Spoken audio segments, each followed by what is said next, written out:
Okay, before we fight the Alpha Dragon, we're going to grab a cheeky little weapon upgrade from fighting the Necro Dragon on our Warrior, just in case it'll actually help us. And we're going to do a cheeky little 10 pull in case we somehow get lucky and we get a upgrade for one of our characters. So we're going to do a little 10 pull here. We've been saving up some diamonds, and not really saving. I'm blowing them whenever I can. But anything... Okay, maybe. Unfortunately, I continue to not get the main DPS of Merrily or Corrin. That sucks. We'll do 3 of these as well, and maybe we'll get lucky on this. Also, I could probably put some audio on this, hey? Let's get a little audio going, maybe in the background, a little something. All right? Get some vibes going. Maybe now we're gonna get lucky and absolutely nothing. Come on. Let's just go fight the boss. Okay, so let's take a peek at what the boss can do. So, I'm standing right beside this thing. It's been attacked by a few different people. I have not attacked it whatsoever. I want to see if there's any changes from the PTR to now.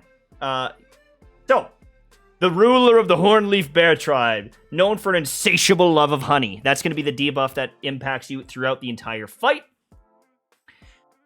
Summons a swarm to attack to deal 80% of the attack per second, each enemy covered in honey for 3 seconds. When all enemy heroes are marked with honey, a mega swarm is summoned, dealing 250% damage per second to the end of battle. So you don't want units getting hit with honey, because if they're all hit with honey, you're going to be in trouble. Throw a honey mark at an enemy hero, marking them until the end of battle. The healing received by the marked enemy is reduced by 80% and cannot be dispelled. What this means is if you could have a massive shielding unit, there is potential here to help tank things if you can keep reapplying shields, because healing is not going to be as effective. Pours honey, or throws honey at the enemies on adjacent tiles, dealing damage and marking them. Right, so what this means is you don't want a lot of melee units in front, because they're all going to get tagged, which means that the Mega Swarm is coming sooner. So you don't want to use a bunch of melee units here, or else you're going to have some problems, alright? Smashes the ground when there are no enemies in adjacent tiles, dealing 400% damage to all enemies. So you need at least one tanking unit, one unit. I suppose maybe Mr. Carlisle would work as that unit, but I haven't tested it officially. And I don't know if honey applied to Mr. Carlisle will impact Sishia, so I need to test this. Makes and pulls a terror ball towards the enemy. You're right, that's just like the AoE. That's the nice thing about Corrin and Merrily, is they kind of move around, so you can not get tagged by this.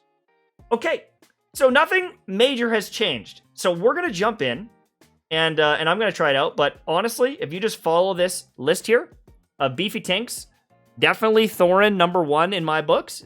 #1 in my books for sure. Range DPS, yeah, that's perfect. Those all make sense. We've got those units. Let's get started. So we're gonna do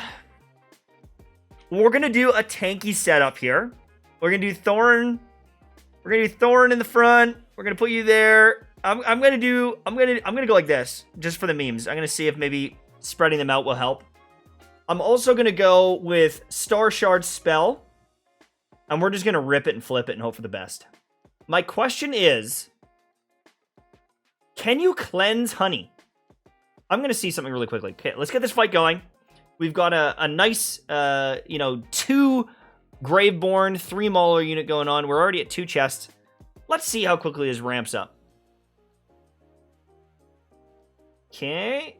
So there's honey currently applied to Thorin, but it's not a debuff that can be cleansed. We've got honey on Smokey. We've got honey on Coco as well already. Jesus! Okay, so that means they're taking DPS or damage per second. We're doing a pretty good job sustaining. 45 seconds left. 9 chests currently. Oh, man. Alright, now Odie's got it on him. Uh-oh. Starting to go down a little bit here. We got 10 chests. Oh my god. So this might be a situation where the Wolf Lord, you could easily get 20 chests, but it might be only 10 chests for this one. I'm rank 27 right now. Now, I know that the server just flopped over, but I mean, some of these units, 3 of them are essentially free-to-play units. And we got 27. Now, there's going to be some whales popping in here. But it looks like they essentially just dropped what the chests, the amount you get.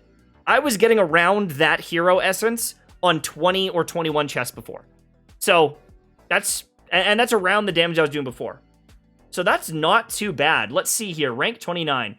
Wow. So some of the more whaling people, like this Art of War, every single person in there is like a whale in that clan. The whole clan is like crazy.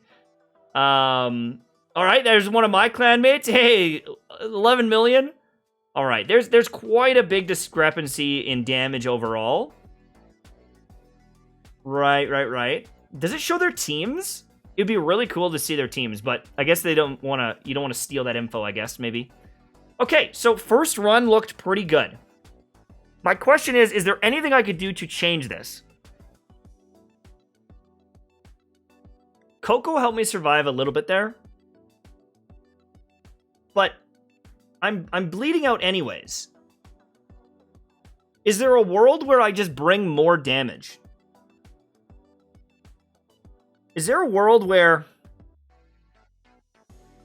I bring him in and I just try to keep Odie alive with the healing and the poisons? I'm going to try this. I'm going to see if it's more damage. I doubt it, but we're going to try this. Oh no, Odie's in the front line now.